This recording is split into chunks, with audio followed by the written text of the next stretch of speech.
Question को आसानी से बना लेते हैं। ठीक है, तो good morning to all of you. सबसे पहले हम आज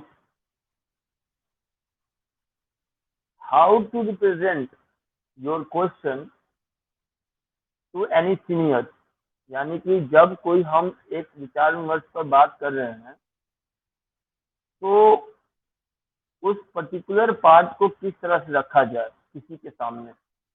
आज का हमारा मुख्य उद्देश्य क्वेश्चन का यही है।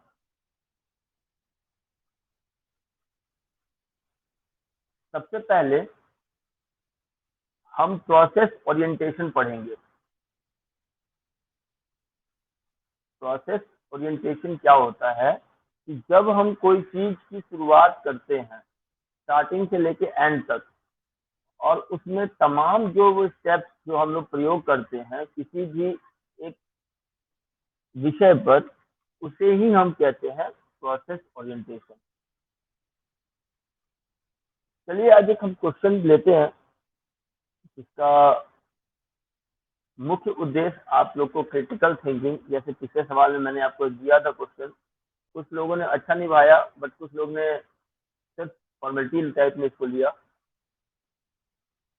आज हम उसी पे एक चर्चा लास्ट फाइनल क्रिटिकल थिंकिंग पे करेंगे क्योंकि ये इंपॉर्टेंट टॉपिक है और ये जीवन भर आपको प्रयोग में आने वाली है। पॉइंट है कि how we tackle any situation. Point क्या है, how to tackle any situation, यानी कैसे हम एक सिचुएशन को सोचकर उससे इम्प्लीमेंटेशन करें। तो लिखिएगा question,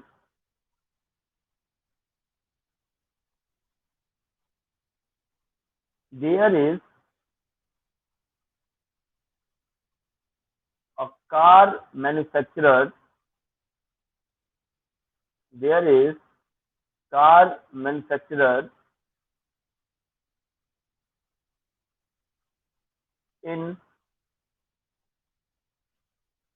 central part of Patna.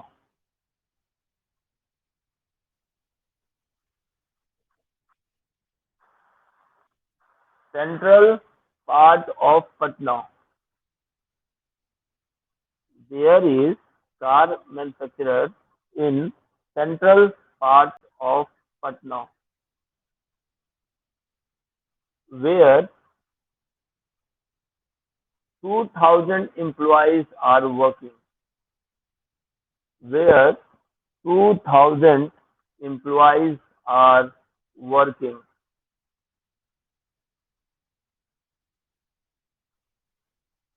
Where 2,000 employees are working,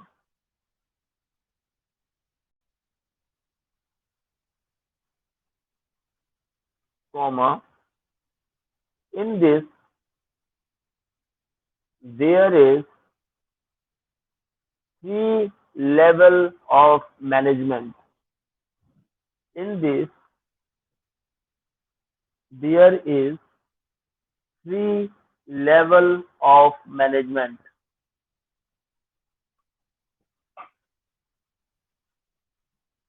First is junior level.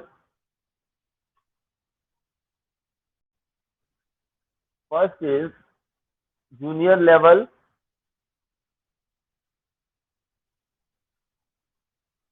Second is middle level.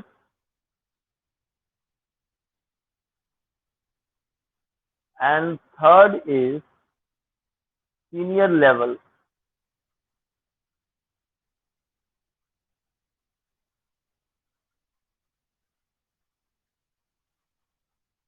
Full stop. Paragraph change.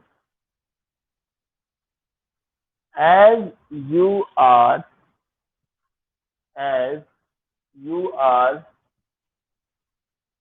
in middle level,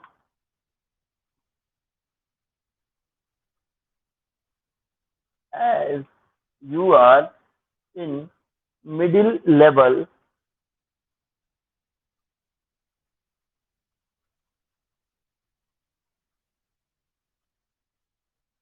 you get a problem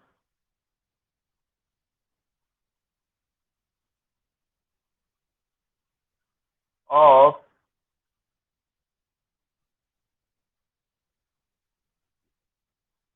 laborers and junior management conflict. Laborer and junior management conflict.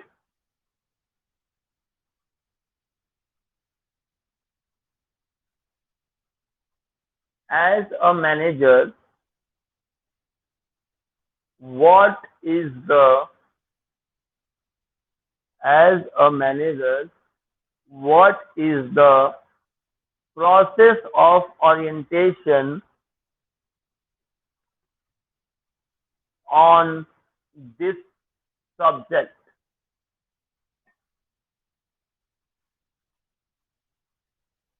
On this subject. Full stop for question mark. Question आपने जान लिया।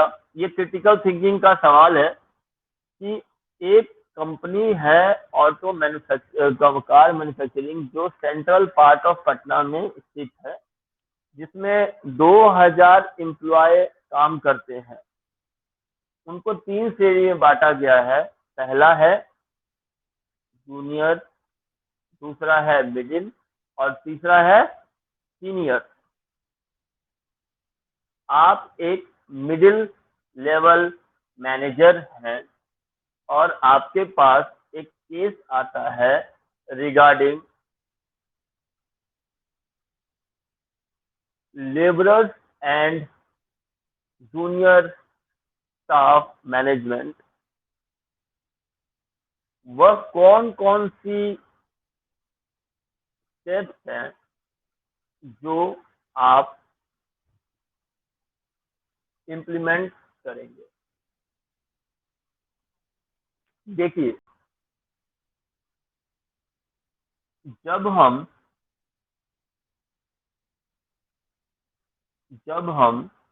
कोई भी विषय को लेते हैं, कोई भी विषय जब हमारे पास आता है तो हमें सबसे पहले उसका एक ढांचा तैयार करना चाहिए, जो बहुत बच्चों ने किया भी। Rough sketch is very important for any situation, any conflict, any problem, any other process. क्योंकि रफ स्केच में आधा से ज्यादा चीजें ऐसी होती हैं जो माइंड अपने आप से सॉल्व कर चुका होता है। कुछ चीजें जो बची रहती हैं, जो आपको लिखना पड़ता है, बोलना पड़ता है, किसी का अलग अलग स्टेटमेंट लेना पड़ता है, वो चीज ना होके सिर्फ आपको 10 से 20% सॉल्व करना बच जाता है। पॉइंट नंबर 1, जब आपके पास ऐसा कोई प्रॉब्लम, आप इंडस्ट्री में काम कर रहे हो, चाहे कहीं भी काम कर रहे हो, आता है, तो सबसे पहले किसी भी काम करने से पहले उसका एक खांचा तैयार कर लो। खांचा का मतलब होता है कि जब आप कोई भी काम करते हो तो उसका पर्टिकुलर पार्ट जो है वो किस बिल्ड से होता है।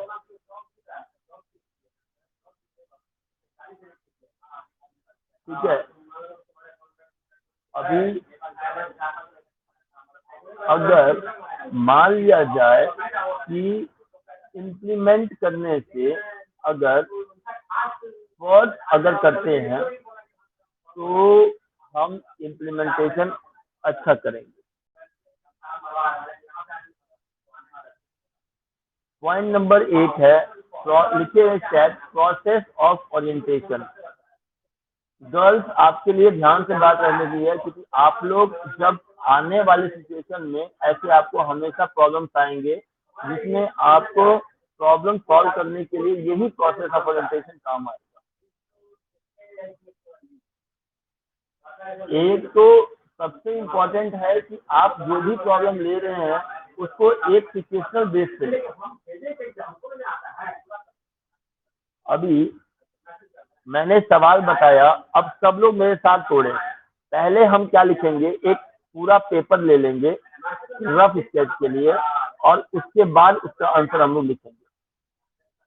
तो सबसे पहले आप एक कार मैन्युफैक्चरर का फोटो बनाइए। हमारे रफ स्केच के हिसाब से पहला क्या है, कार मैन्युफैक्चरर है। उसके बाद एरो देने के बाद जो कार मैन्युफैक्चरर है उसमें दिखाइए कि ये सेंट्रल पार्ट ऑफ पटना में है। हाँ ठीक है।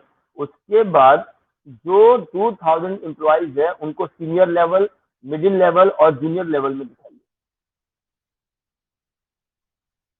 हाँ, सीनियर मतलब जो कि मैनेजर से ऊपर है, मिडिल का मतलब हो गया मैनेजर, सेल्स मैनेजर, ये सब परचेज मैनेजर, और थर्ड जो है जो आपके सुपरवाइजर, ऑपरेटर जितने भी हैं, इन चीजों को लेकर जब हम कोई काम करेंगे तो हमारा एकदम क्लियर सिचुएशन, यानी हमें सारा सिचुएशन पता चल जाएगा। यहाँ तक किसी को प्रॉब्लम?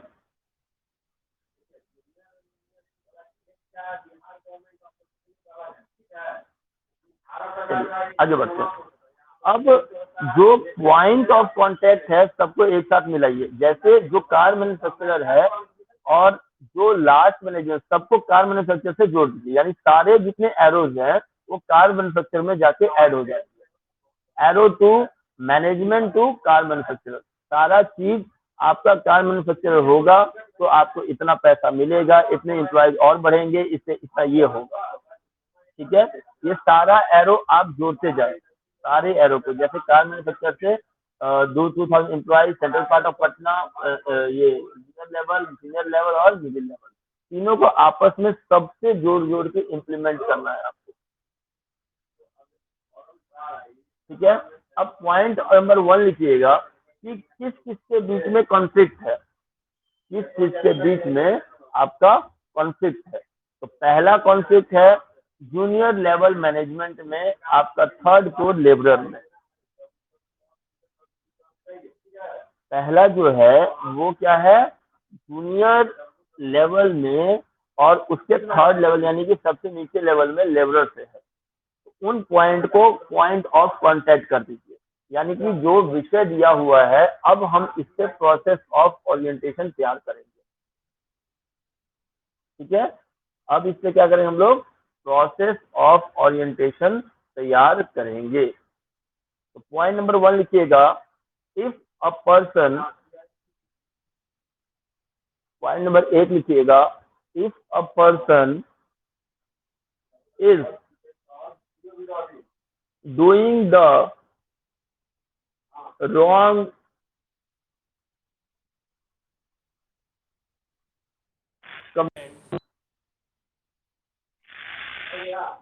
with labor, लेबर, उसके बाद दिखाइए 3 एरो दिखाइए।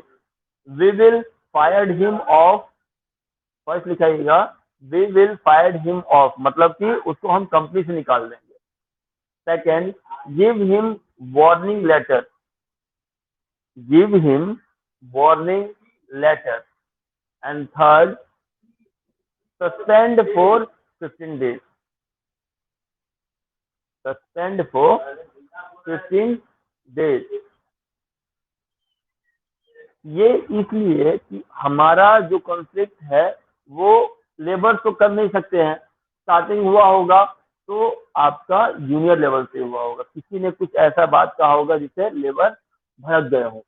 तो पॉइंट हमने क्या किया कि जो भी पकड़ाएगा वो पहला क्या होगा, या तो कंपनी से निकाल दिया जाएगा, या तो उसको वार्निंग लेटर देके छोड़ दिया जाएगा, या 15 दिन का सस्पेंशन लेटर उसको दे दिया जाएगा। यहाँ तक क्लियर है सबको point?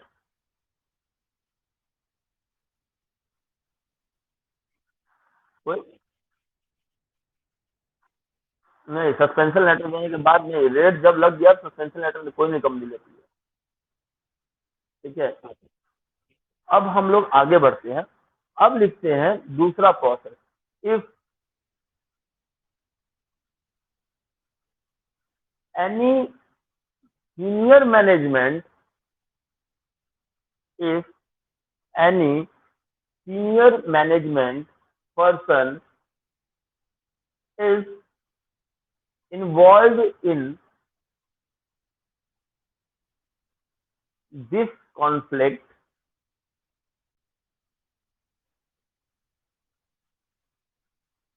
conflict, conflict.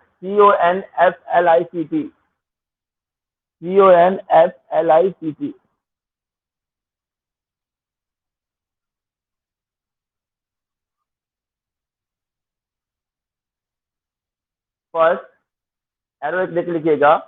There is an inquiry for senior level. There is inquiry for senior level. Second,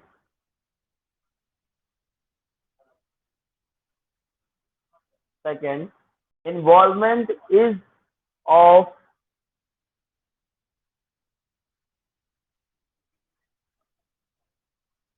involvement of his personal or financial, personal or financial.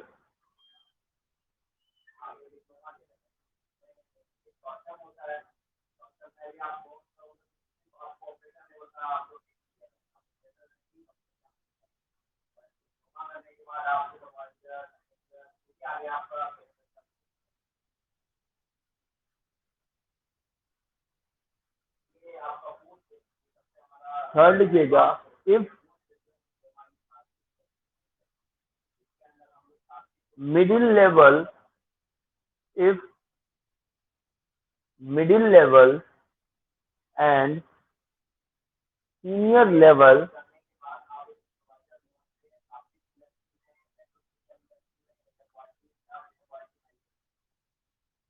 is involved, then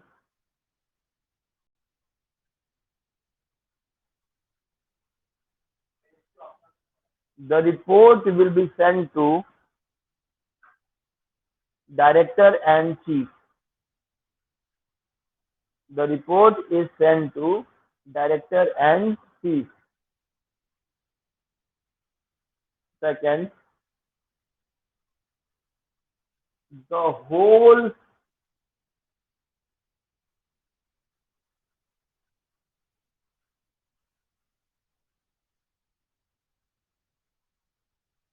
the whole majority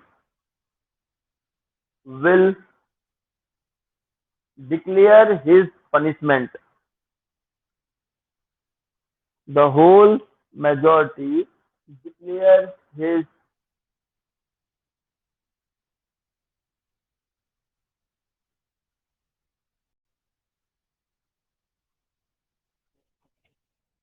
the whole management declares DCLARES his punishment, यानी कि सजा, PUNISHMENT.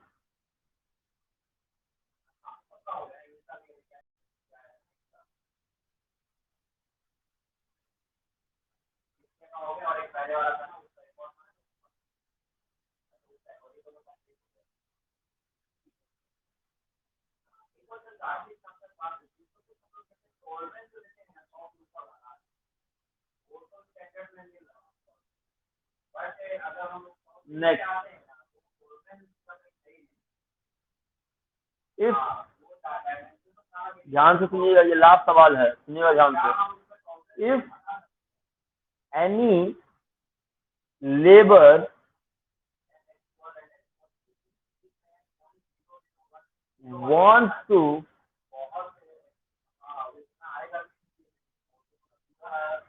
if any labor wants to collapse the entire company,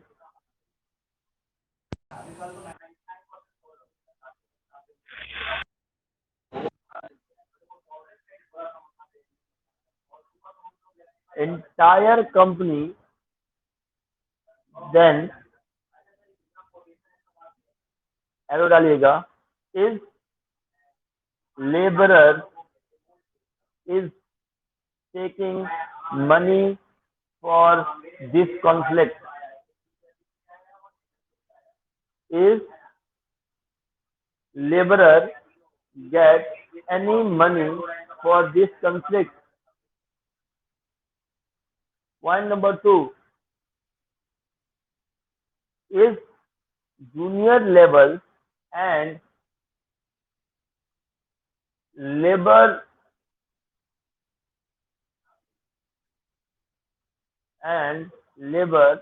is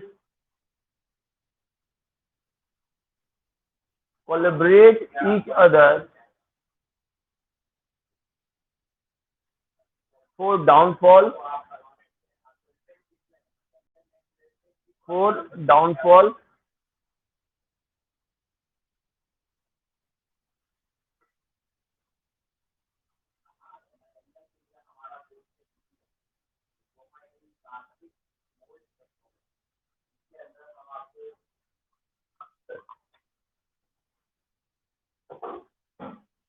ये इतने point मैंने किससे निकाले? Rough sketch से तैयार किए। किससे किए? रफ स्केच से। यानी पॉइंट ऑफ कांटेक्ट मैंने सारा बता दिया आपको, सीनियर मैनेजर से बता दिया, मिडिल से बता दिया, लेबर से ही बता दिया कि किस तरह से आप इम्प्लीमेंट कर देते हैं। ठीक है,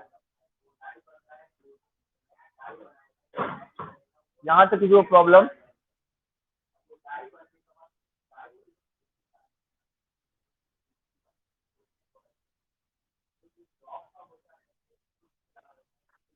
और भी काम से, बट मुख्य इतने पार्ट आते हैं, तो दिमाग में इतने पॉइंट्स आ सकते हैं। और भी कारण हो सकते हैं, बहुत कारण हो सकते हैं, कहने के कारण तो बहुत सारे हो सकते हैं। इसीलिए ना मैंने क्रिटिकल थिंकिंग बताया कि बहुत इंपॉर्टेंट चैप्टर है कि जब आप किसी कंपनी में जाओगे तो उसको इम्प्लीमेंटेशन करना आपको आना चाहिए, तभी आप एक अच्छे सुपरवाइजर, टीम लीडर बन सकते हो। मेरी बात समझ गए? आपके डेवलपमेंट ऑफ लाइफ स्किल में सबसे इम्पोर्टेंट चैप्टर यही है, how to implement and change the situation according to time. ये पूरे डेवलपमेंट ऑफ लाइफ स्किल का यही पार्ट है कि सिचुएशन और टाइम को आप कैसे लेके चलते हो, चाहे वो पर्सनैलिटी डेवलपमेंट हो गया, चाहे मोटिवेशन हो गया, चाहे कुछ भी हो गया।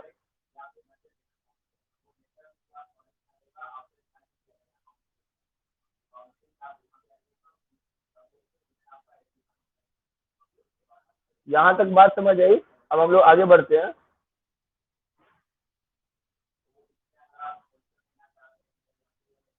अब हम लोग इस पॉइंट ऑफ कॉन्टेक्ट को पीटर्स लॉ के हिसाब से रखेंगे। किसके हिसाब से? पीटर सिनोसिडे लॉ के हिसाब से। तो पहला हमारा क्या था? इंटरप्रिटेशन। क्या था? इंटरप्रिटेशन। तो इंटरप्रिटेशन में कौन आ जाएगा? हमारा लेबरर एंड जूनियर मैनेजमेंट। तो सबसे पहले इंटरप्रिटेशन लिखिए, नहीं लिखिएगा, अकॉर्डिंग टू पीटर सिनोसिडे law, according to Peter Sinoside law, the 5 steps of critical thinking is according to this question.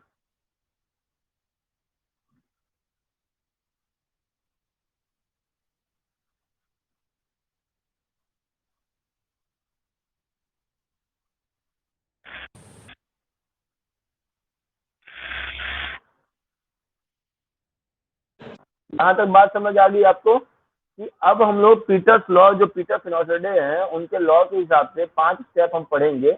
अब वही चीज को हम लोग 5 चीज में डालेंगे, इंटरप्रिटेशन, एनालिसिस, उसके बाद आपको evaluation, explanation and last self regulation.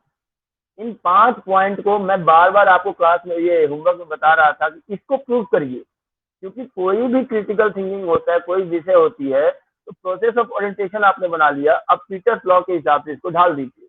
तो हम पहले क्या करते हैं, इंटरप्रिटेशन में जजमेंट के हिसाब से लेबरर्स को नीचे रखते हैं और जूनियर मैनेजमेंट को ऊपर रखते हैं,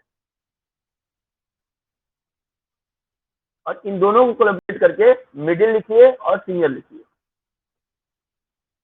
इन दोनों को कोलैबोरेट करके मिडिल और सीनियर लेवल मैनेजमेंट लिखिए।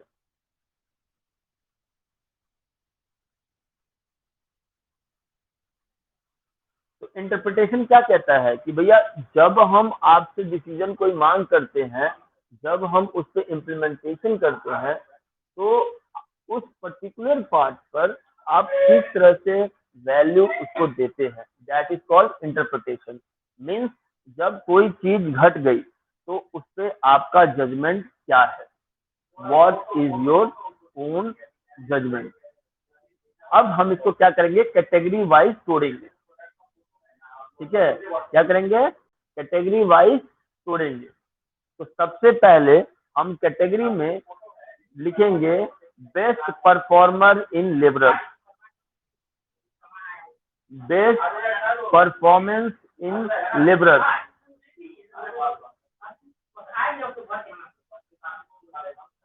Best performance in labourer. ठीक है, इनको अलग छाट लेंगे, इसको करेंगे, इनको अलग छाट लेंगे। दूसरा, best performance in junior level management, मतलब कि जो सबसे अच्छा परफॉर्मेंस 5 साल 10 साल से दे रहा है उसका नाम अलग छाट लेंगे।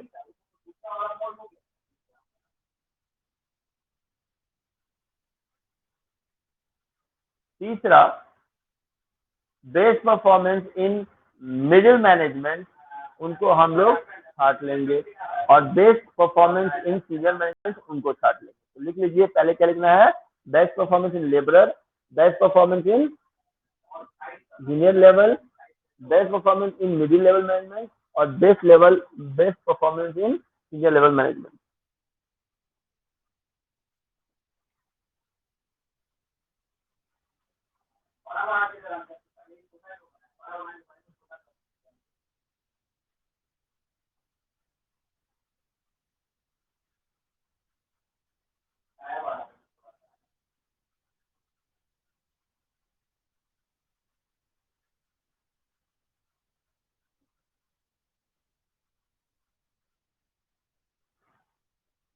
यहां तक किसी को प्रॉब्लम?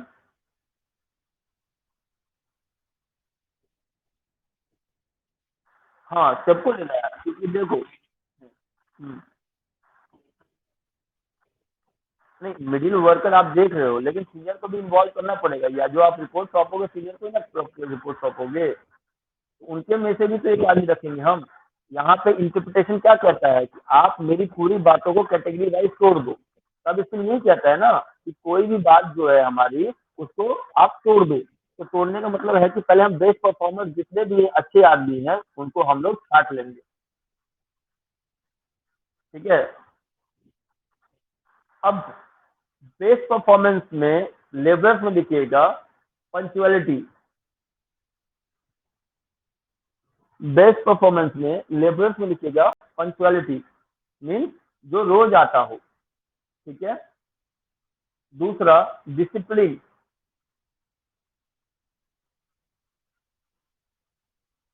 डिसिप्लिन। तीसरा लिखिएगा मोटिवेशनल, दूसरों को मोटिवेट करता है काम करने के लिए, MOTIVATIONAL। तीसरा लिखिएगा मोटिवेशनल।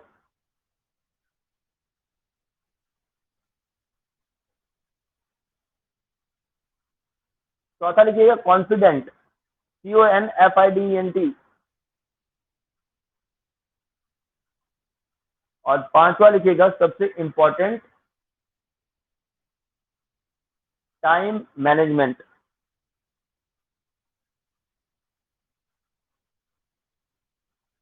ये पांचों लोगों के लिए लागू होगा।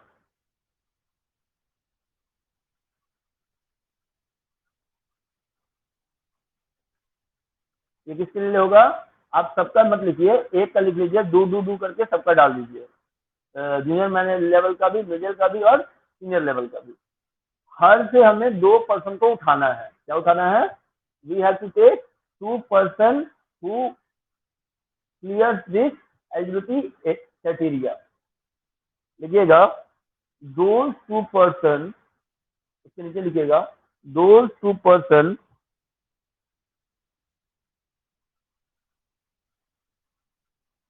Who clears the eligibility criteria for this problem, for this problem।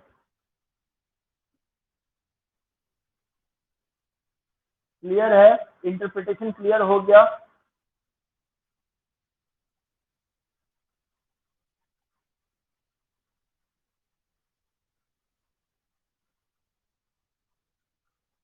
Girls, आप लोग का सबका क्लियर हो गया या फिर से बताऊं?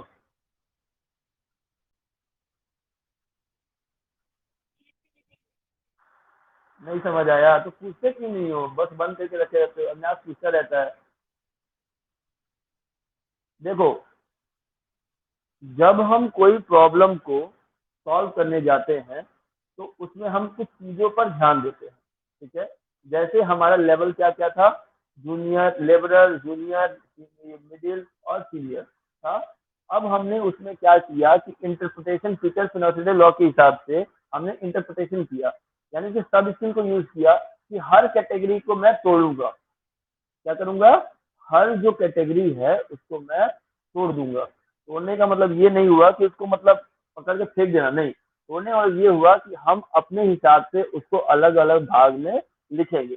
तो लेबरर्स में मैंने बताया कि हम कुछ एलिजिबिलिटी क्राइटेरिया तैयार करेंगे, जो उसमें से एक कोई 100 सदस्य ऐसे हों जिसके पास ये एलिजिबिलिटी क्राइटेरिया हो। तो पहला क्या दिया हमने? पंचुअलिटी, जो डेली आता हो, क्योंकि कोई भी कॉन्फ्लिक्ट अगर वैसे इंसान से देखी जाए जो डेली आता है तो वो सारा चीज बता देगा। इसलिए हमने पहला क्या डाला? पंचुअलिटी, यानी कि वो रोज आता हो और वो आपकी बातों को जानता हो। दूसरा पॉइंट डिसिप्लिन, यानी वो अनुशासन में रहता है कि नहीं रहता है। तीसरा मैंने बताया कॉन्फिडेंस, यानी उसका कॉन्फिडेंस कैसा है, किस तरह से वो अपने आप को तैयार करता है। चौथा बताया टाइम मैनेजमेंट, टाइम कैसे वो मैनेजमेंट करता है, किस तरह से उसको इम्प्लीमेंट करता है। पांचवा मैंने बताया कि जो वो काम कर रहा है वो मोटिवेट कर पा रहा है कि नहीं कर पा रहा है। यानी मान लो कोई लेबर काम नहीं कर रहा है तो भाई चलो यार साथ काम करते हैं, उसी का पैसा मिलता है ना तुमको, चलो काम करते हैं, काम करते हैं। तो वैसे आदमी को हमने क्या किया? 2 आदमी को निकालने की कोशिश की, जो कि सबसे इम्पोर्टेंट पूरे लेबरर्स है, क्योंकि हमारे पास कितने आदमी है टोटल? 2000 आदमी। और उसमें से हमें निकालना कितना है? सिर्फ और सिर्फ 8 आदमी, यानी 2 labourer, 2 junior management, 2 middle management और 2 सीनियर। क्लियर है यहाँ तक?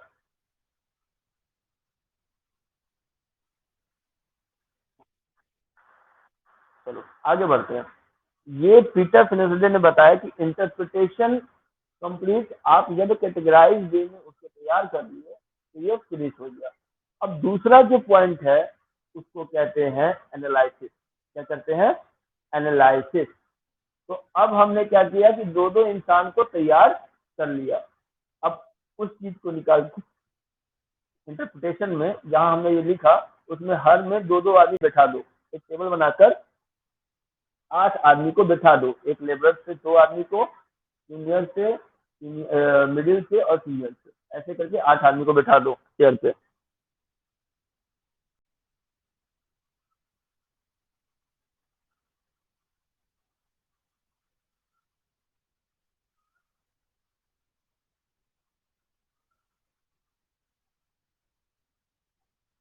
तुमने बैठा दिया?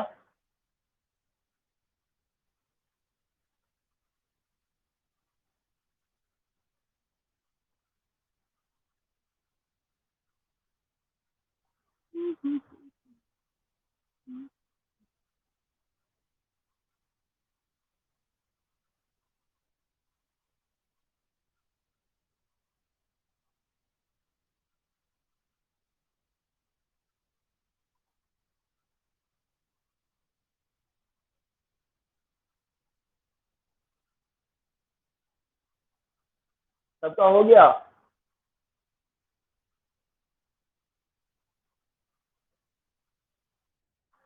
चलिए, अब हमारा दूसरा पॉइंट क्या है? एनालिसिस। क्या है? एनालिसिस। ANALYSIS। ठीक है। एनालिसिस का मतलब क्या होता है? क्या होता है एनालिसिस का मतलब?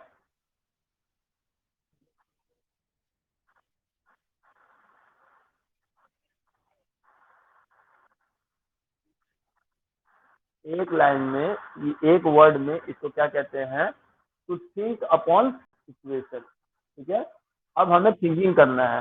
तो पहला क्या करेंगे कि जिस दिन ये कॉन्फ्लिक्ट हुआ, ठीक है, ध्यान सुनिएगा, जिस दिन ये कॉन्फ्लिक्ट हुआ उस समय टाइम और उस समय कौन वर्क कर रहे थे?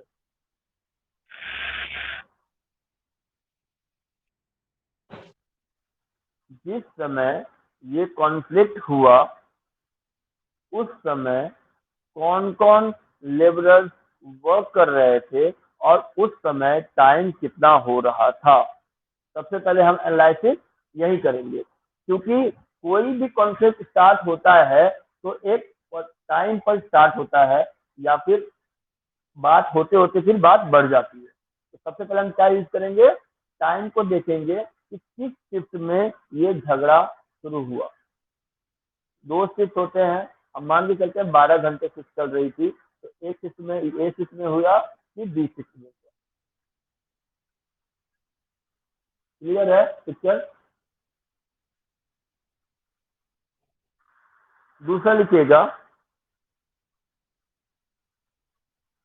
What is the what is the first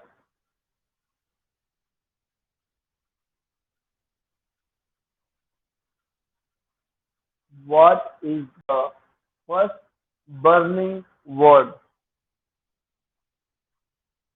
What is the first burning word?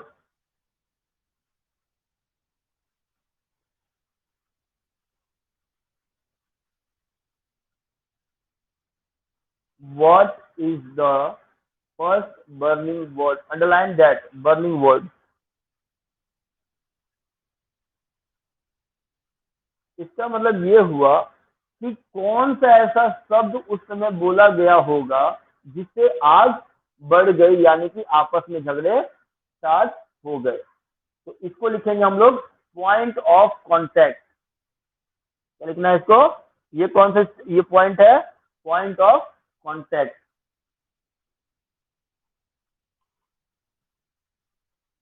Third लिखिएगा,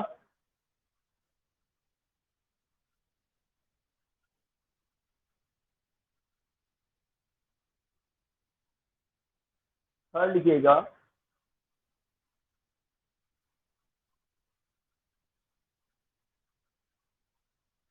what is the what is the course of action?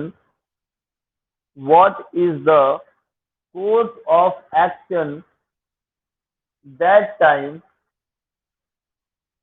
by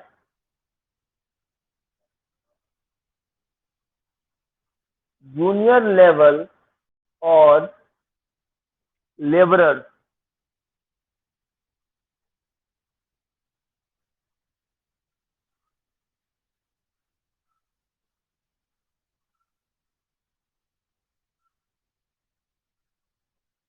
next लिखिएगा, is any involvement of outsiders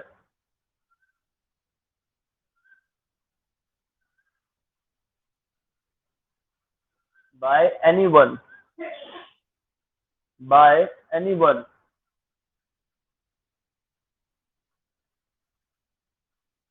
by anyone?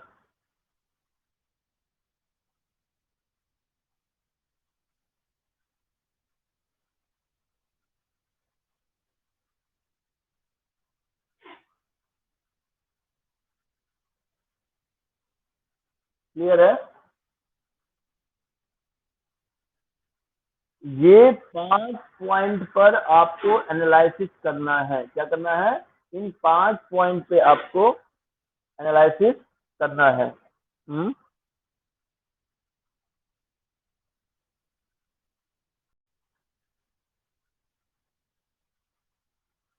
In 5 point पे क्या करना है आपको? Analysis करना है। यहां तक क्लियर है? बंद कर दो क्या ऐसी सर? एक बार पानी मार लीजिए ना, पानी मार लीजिए। ठीक है, ये 5 पॉइंट जो बताया, ये क्रिटिकल थिंकिंग के सबसे इंपॉर्टेंट पॉइंट्स है। ठीक है, यहां तक कोई प्रॉब्लम किसी को? हाँ, चलिए आगे बढ़ते हैं हम लोग।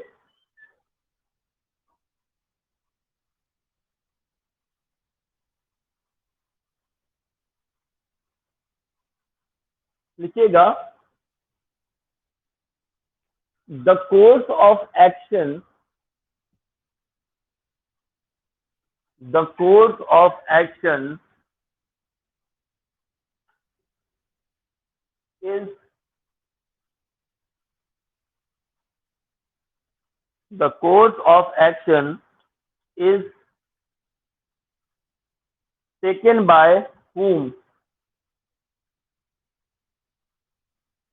course of action is taken by whom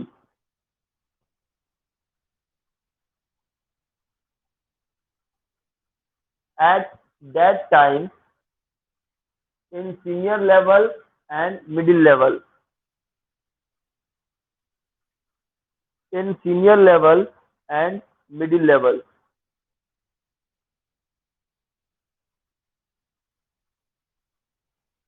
ठीक है, ये 6 पॉइंट आपको इम्प्लीमेंट करना है।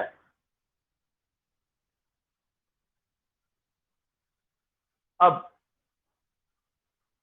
ये क्या कहता है, एनालिसिस क्या करता है कि हमने एनालिसिस तो कर लिया कि भैया ऐसे ऐसे हुआ होगा, हो सकता है कोई आउटसाइडर का, कोई सीनियर मैनेजमेंट, कोई मिडिल लेवल मैनेजमेंट है कि नहीं। लेकिन सबसे इम्पोर्टेंट ये है, जब भी आप कोई कोर्स ऑफ एक्शन को तैयार करें तो सबसे पहला आपका पॉइंट ऑफ कॉन्टेक्ट को पकड़े कि पॉइंट ऑफ कॉन्टेक्ट यानी कि बर्निंग वर्ड कौन से वहां पे कहते, बर्निंग वर्ड, वो सबसे इंपॉर्टेंट, वही आपको पूरा सोल्यूशन दे देगा। जैसे मान लो हम लोग आपके क्लास में क्लास मॉनिटर को बनाते हैं, कुछ लोगों को क्लास मॉनिटर पसंद नहीं आता, कुछ लोग बोलते हैं सर वो आपको बताता नहीं है, हमको बताता नहीं है सर, अपने बता के अपने दोस्तों को बता के काम खत्म कर। कुछ लोग बोलते हैं नहीं सर वो लड़की के पीछे जाता है, इधर उधर जाता है, घूमता रहता है सर, कुछ काम नहीं करता है, वो है। कुछ बोलते हैं कि सर वो बेकार है सर, उसको किसने बना दिया, किसने बना दिया सर, हम लोग उसकी बात नहीं मानेंगे। तो बर्निंग टॉपिक जो वहां का था, यानी कि बर्निंग वर्ड्स जो वहां के थे, वो पर्टिकुलरली क्या थे। जैसे हमने 5 सिचुएशन बताए, अब उस 5 सिचुएशन को हर एक आदमी के हिसाब से उसको हमको लिख लेना है। क्या लिखना है? जो भी हमारे पास बर्निंग वर्ड्स आ रहे हैं उसको हर समय हमें लिख के तैयार कर लेना है। क्लियर है यहाँ तक?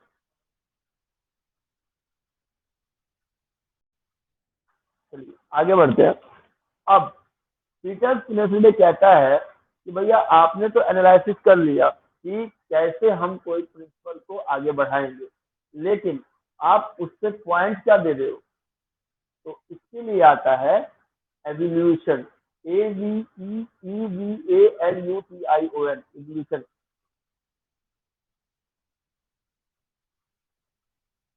ध्यान समझिएगा, एवोल्यूएट का मतलब क्या होता है? एवोल्यूएट का मतलब क्या होता है कि कोई भी बात को हम किस तरह से नंबर देके, चाहे उस पर क्या यस नो करके तैयार कर रहे हैं, उसको कहते हैं एवोल्यूशन। क्या कहते हैं? एवोल्यूशन। मान लो कि एक लड़का अगर कोई पॉइंट पर काम कर रहा है, मान लो कि कोई लड़का एक पॉइंट पर काम कर रहा है और जो कहा जाए कि इस पॉइंट से लेके उस पॉइंट तक आपको चलना है, तो वो जितना टाइम ले लेके चल रहा है उसको क्या कहते हैं? एवोल्यूशन कहते हैं। एवोल्यूट कर रहे हैं हम भैया, 5 मिनट में ये लड़का इतना चला, 5 मिनट फिर इतना लिया तो उसने इतना सेकंड और बढ़ाए, फिर इतना बढ़ाए, इतना कम किया, तो ये क्या हो गया? एवोल्यूशन। यानी कि यहाँ पर हम लोग हर वो एम्प्लॉय जो उस समय ड्यूटी पे था उसका हम स्टेटमेंट लेंगे। क्या लेंगे? स्टेटमेंट तैयार करेंगे। तो लिखिएगा, in this step, in this step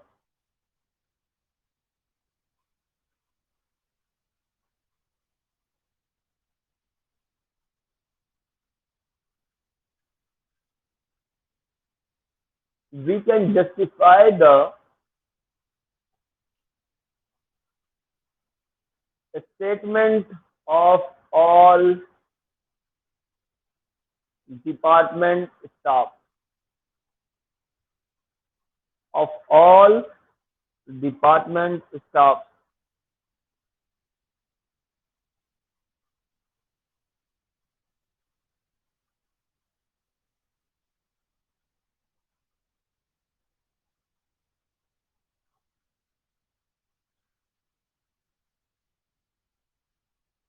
of all department staff।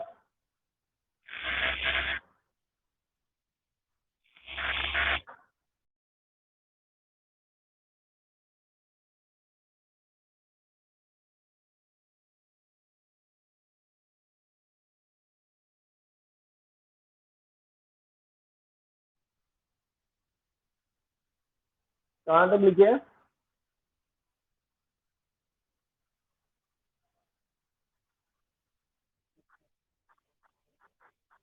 who are who are present in that time, who are present in that time,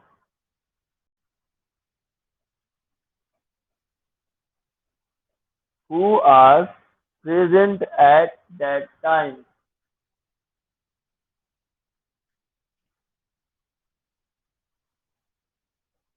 ये सबसे इंपॉर्टेंट है एवोल्यूशन। यानी कि अब हमारे पास कितने लोग हैं उस समय में, आपको सबका स्टेटमेंट तैयार करना है। ठीक है? सबका स्टेटमेंट मतलब क्या, किसने क्या क्या बोला, उसको एक पेपर में लिखते जाना है। ठीक है? और जो उसमें सबसे बारीकी पॉइंट है, यानी कि सब लोग वही बात बोल रहे हैं, उसको क्या करना है? आपको टिक करते हुए जाना है। क्या करना है? टिक करते हुए चले जाना है। यानी एक आप एक्सेल शीट, हमारे अगर एडवांस वर्जन में कहा जाए तो एक्सेल शीट, नहीं तो सिंगल शीट, यानी कि पेपर, व्हाइट पेपर ले लीजिए और सब में नाम लिख लीजिए और सबका एवोल्यूशन डाल दीजिए। ठीक है? कि कौन क्या क्या बोल रहा है और उसको हाईलाइट करते हुए जाइए। ये स्टेटमेंट सब लोग ने बोला है कि सर फलना यही लड़का था, यही लड़की थी, यही दोस्त था, यही वो था, ये आया था, वो आया था। ये सारी पॉइंट ऑफ जो कॉन्टेक्ट है उसको आपको निर्धारित जगह पर बतानी होगी। That is the most important thing in the conflict problem. जब आप किसी का स्टेटमेंट लेते हो या लेती हो, तो उस समय आपको वो हर स्टेटमेंट देखना है जो कि एकदम सबके साथ समान चल रहा है। मतलब कि सब अलग अलग बात ना करके एक ही बात कर रहे हैं, तो that is called burning word. क्या कहलाता है? That is called burning word. यानी इसी से बात की शुरुआत हुई।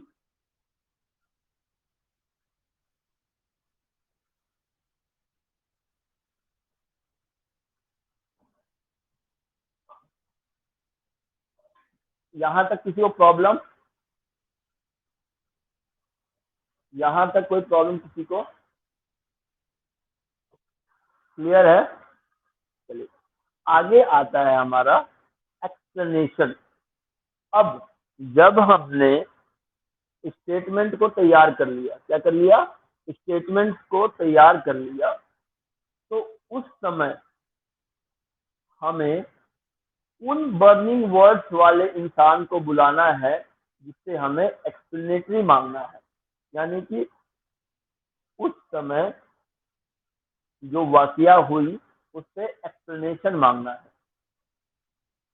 मान लीजिए कि कोई लड़का सिपेट हाजीपुर में झगड़ा करता है और हमने स्टेटमेंट बनाया 50 लोगों का और उसमें से 2 लड़के का नाम निकल के आ गया, तो हम उससे क्या मैंने मांगेंगे? या तो एक्सप्लेनेशन मांगेंगे या तो एक एप्लीकेशन मांगेंगे कि आपने गलती क्यों किया, इसको लिख के दीजिए, वाया रिटर्न और वाया वर्बल। ये इम्पोर्टेंट एस्पेक्ट इसलिए है, पीटरसन ने इसलिए कहा कि एक्सप्लेनेशन इसलिए जरूरी होता है कि एक कैदी या एक मुजरिम या एक कोई भी जो प्रॉब्लमेटिक है वो अपना जुर्म कबूल करे। ठीक है, इसलिए ये एक्सप्लेनेटरी पार्ट दिया जाता है। कोई भी डिपार्टमेंट में जब आप कोई गलती करते हो, चाहे अच्छा काम भी करते हो, तो आपको कहा जाता है एक्सप्लेन करने के लिए। चाहे किसी कोई लड़का या कोई लड़की टॉपर आता है, चलो भाई 10 शब्द बोलो, एक्सप्लेन करो अपने बारे में, तो वो हो गया पैसिव व्यू से। लेकिन यहाँ पे क्या है? कॉन्फ्लिक्ट व्यू है, तो आपको उसी हिसाब से काम करना है। क्लियर है? पिक्चर क्लियर है यहाँ से यहाँ तक? अगला हमारा है सेल्फ रेगुलेशन। क्या है? Self regulation.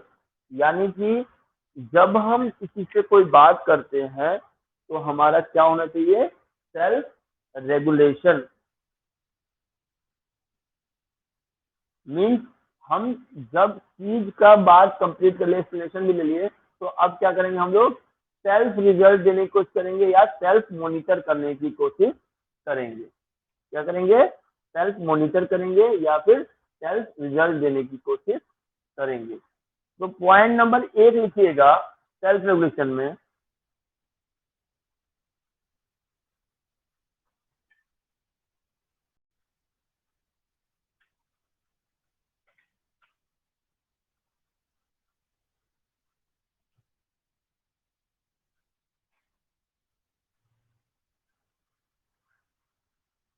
the entire part the entire part depend upon the whole explanation. Point number 2,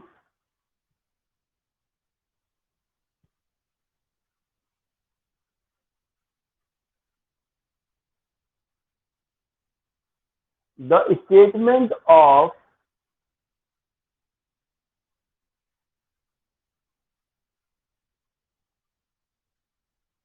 problem person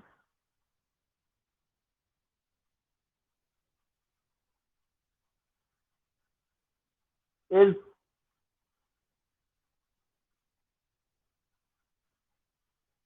taken by is taken by authority of senior level management. Authority of senior level management. It means that it means that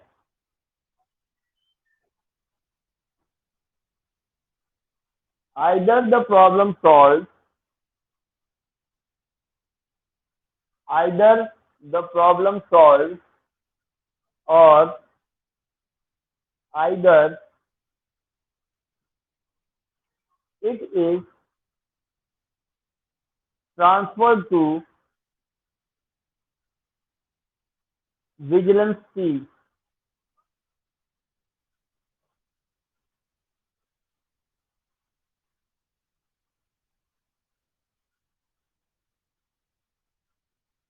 Paragraph change.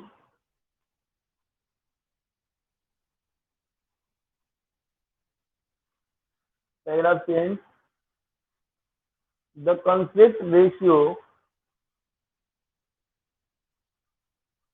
The conflict ratio is of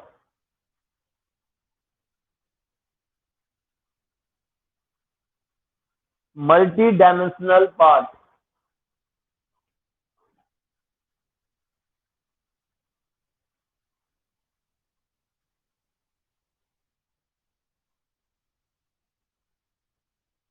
because the role player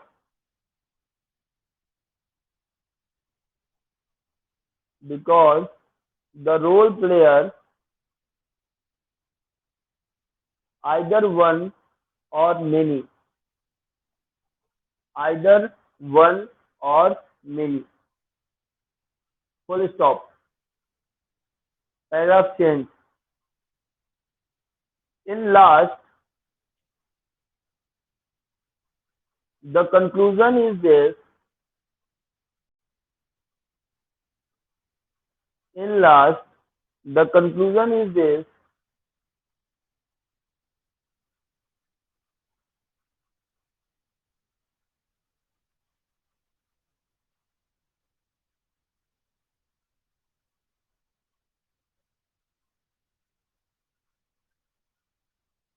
The periodic table part, the periodic table part is rounding here and there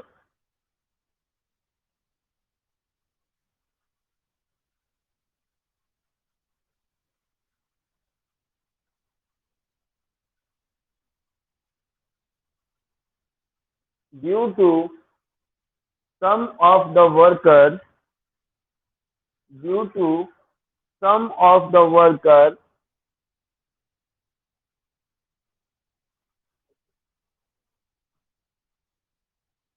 this conflict happens. Full stop. यहाँ पर इस सवाल का answer खत्म होता है. मेरी बात समझ आ गई कि कैसे क्वेश्चन जब मैं देता हूं तो आपको आंसर लिखना है. तब मैं लिख देता हूँ check the concept, check the concept. क्यों लिखता हूँ? क्योंकि यही ये प्रॉपर सीक्वेंस है कि जिससे आप अपने पूरे पार्ट को तैयार करोगे. ठीक है, यहाँ तक किसी को प्रॉब्लम?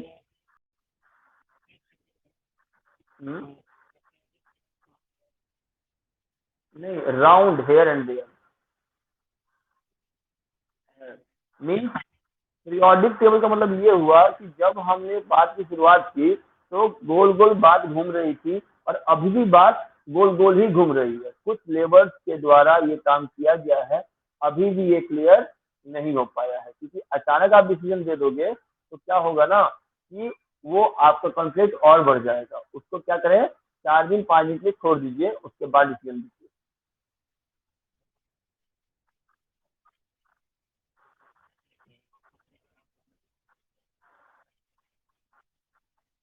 कभी भी क्विक डिसीजन नहीं लेना चाहिए. जब कोई एनालिटिकल पार्ट पे आप काम कर रहे हो तो क्विक डिसीजन नहीं होना चाहिए. अपने डिसीजन को आप लिख कर सारे सीनियर से बात करके, अपने जो हेड ऑफ द डिपार्टमेंट है उनसे बात करके फिर उन सिस्टम को तैयार करके फिर डिसीजन. इसे लिखा जाता है कि periodic table is round here and there. उस समय पर्टिकुलर डिसीजन दे दीजिएगा तो हो सकता है कि जो कॉन्फ्लिक्ट बड़ा है और कॉन्फ्लिक्ट बढ़ जाए. उससे कुछ गुर्जे भी तो होंगे वहां पर,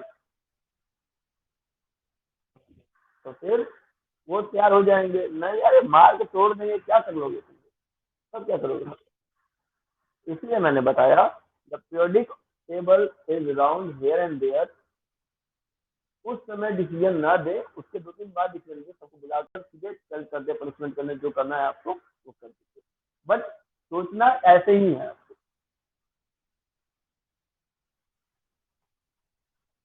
तो आज का होमवर्क लिख लीजिए सब लोग. और जो लड़के क्लास में नहीं जुड़े हैं, मैं यूट्यूब पे डाल दूंगा इसका क्या बोलते हैं रिकॉर्डिंग. वो चेक करके पढ़ के फिर वो भी लोग सवाल बनाएंगे और इसका हम क्वेश्चन का आपको मार्क्स देंगे internal.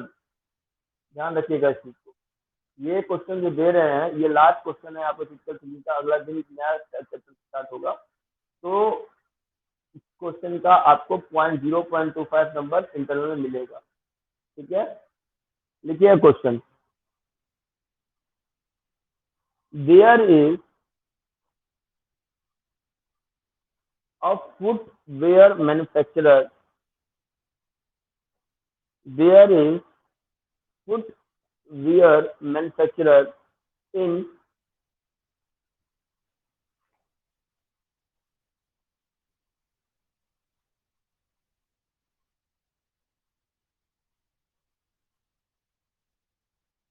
In central part of Patna,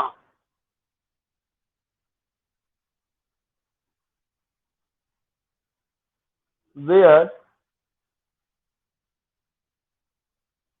100 employees are working। मैं ज्यादा हार्ड नहीं दे रहा हूँ, 100 employees लिख रहा हूँ। 100 employees are working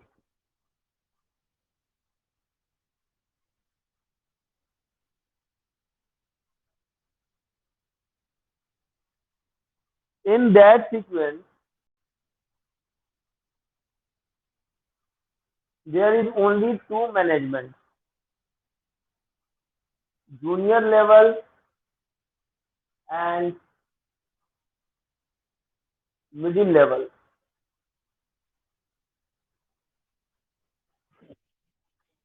नहीं, अब बता रहा हूँ, कल देखो ना।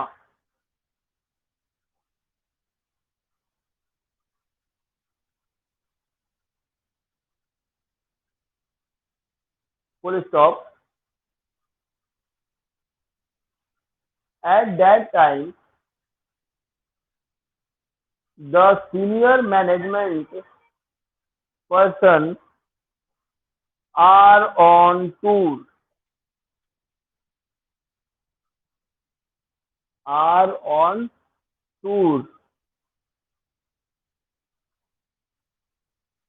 comma, as a middle level person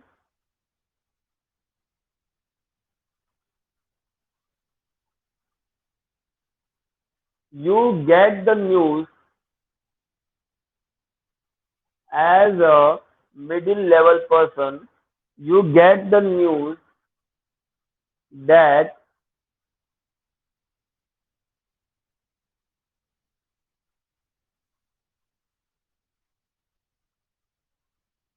there is problem in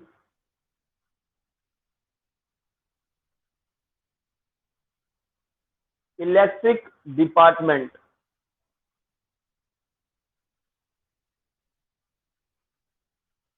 in which 54 people are working, in which 54 people are working।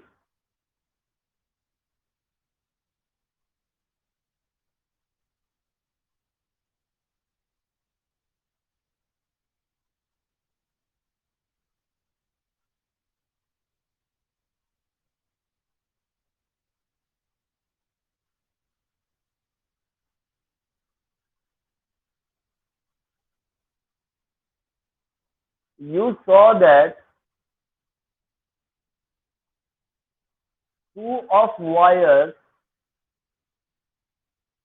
is hanging on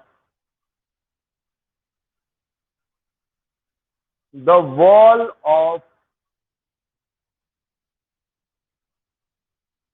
company premises।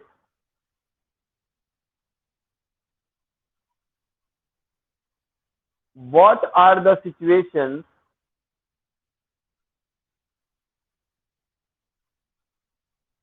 What are the situations and how you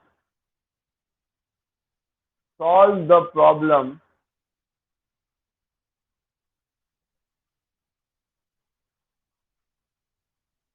so that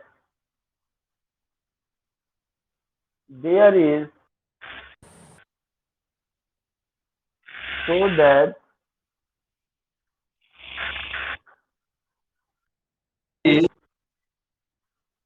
no harness,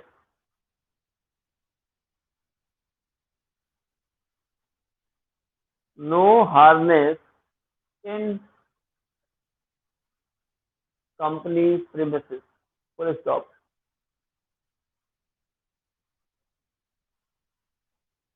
Write down the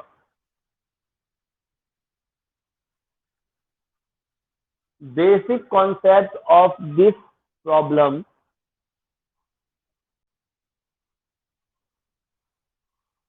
and explain with the help of Peter Sinosode law.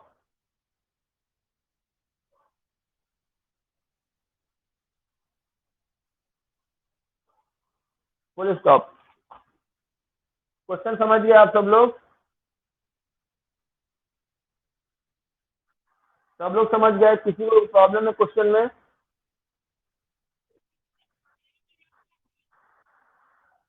Explain कहाँ, पूरा word पढ़ो बाबू. तो क्या लिखवाया था मैंने?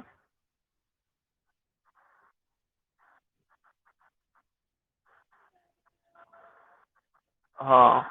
And explain with the help of Peter सिनोसिडे law. ठीक है. किसी को भी कुछ पूछना है. अब मैं चाहता हूँ कि दो तीन आदमी को स्टार एक ना मिले, सब लोग को दो दो स्टार मिले, तो कुछ मेहनत करोगे ना तभी तो मिलेगा. क्या आप बात करते हो? तुम लिखेगा तब तो दूंगा. क्या कुछ लड़कों को मिलता है कि नहीं मिलता है? मिलता है. सत्यम को मिला है कि नहीं मिला है? लड़कों में भी तो मिला है, लड़कियों में भी मिला है. क्या आप बात कर रहे हो? मिला है. आप अगर अच्छा लिखोगे तो कोई प्रॉब्लम ही नहीं है. अब मेरे को कॉन्सेप्ट देना पड़ता है, टू डू द कॉन्सेप्ट. और राइटिंग तो ऐसा लिखते हो कि बिहेवियर नहीं करता है, तो कोई ऐसा लड़का है. मैं क्या बोलूँ, मैं लिख देता हूँ. See your self. आप एक काम करो कि जो मैंने लिखवाया है ना उसको अच्छे से. आप लोग किताबी नॉलेज मत करो. मेरे क्लास में किताबी नॉलेज मुझे नहीं चाहिए. आपको अपने दिमाग से काम करना है. डेवलपमेंट ऑफ लाइफ स्किल का ही मतलब होता है माइंड वर्क. होता है ना माइंड वर्क. अब तुम लिखने लगोगे कि सर ऐसे ऐसे ऐसे ऐसे, ना, मजा ही नहीं आएगा फिर. माइंड से लिखो. मैं तुम लोग देखो, जो लड़का अपने माइंड से लिखता है उसको मैं ओके करता हूँ, या it's simple and good word. लेकिन उससे आगे कुछ लगता है इसको थोड़ा ना हूँ मैं. ट्राई टू एक्सप्लेन मोर. क्यों कहता हूँ? क्योंकि इससे क्या होगा कि जब तुमको दो स्टार मिलने लगेगा ना, एक स्टार अभी मिल रहा है, दो स्टार मिलने लगेगा, तुम्हें हो, अरे सर ने दो स्टार दिया, तीन स्टार अब दे देंगे, चार स्टार दे देंगे, पांचवा तो वेरी गुड होता नहीं, एक्सीलेंट होता है. अभी तो फर्स्ट ही में अभी लटक जाते हैं सब लोग. डीपीएमटी में तीन लड़के ऐसे हैं जो टू स्टार में अभी हैं. डीपीटी में गर्ल्स है. बताओ कितना मतलब अंतर करके रखे हो आप लोग. थोड़ा सा मेहनत और दिखाओ. मेहनत ऐसा, इसीलिए तो मैं यूट्यूब बना दिया आपके लिए प्राइवेट चैनल, कि जो मैं पढ़ा रहा हूँ वो सब आपको फिर सुन लो आप लोग. क्या एक्सपेक्ट करो, कितना स्टार आएगा अविनाश? एक्सीलेंट पांच तो नहीं मिलने वाला बाबू, ये तो असंभव है. ठीक है. वही मिला एक बार, किसी एक को मिला था मुझे याद है. प्लस अभी तक 3 साल के करियर में एक ही को मिला है बस अभी तक. बॉयज में था. तो कोशिश करो. लेकिन 2 स्टार तक तो जाओ, कम से कम 3 स्टार तक जाओ.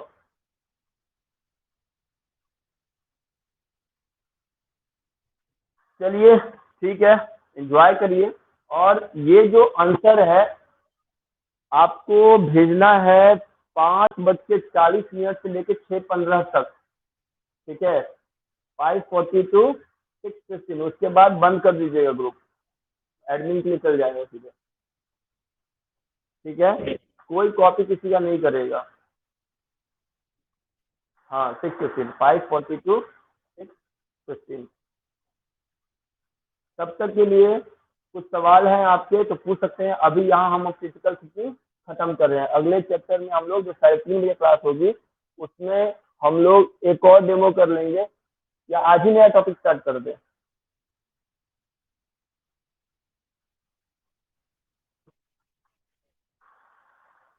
ठीक है. टॉपिक इंट्रो आज दे देंगे. अभी के लिए इतना ही, अपने क्वेश्चन में लग जाओ। इसके बाद किसका क्लास है?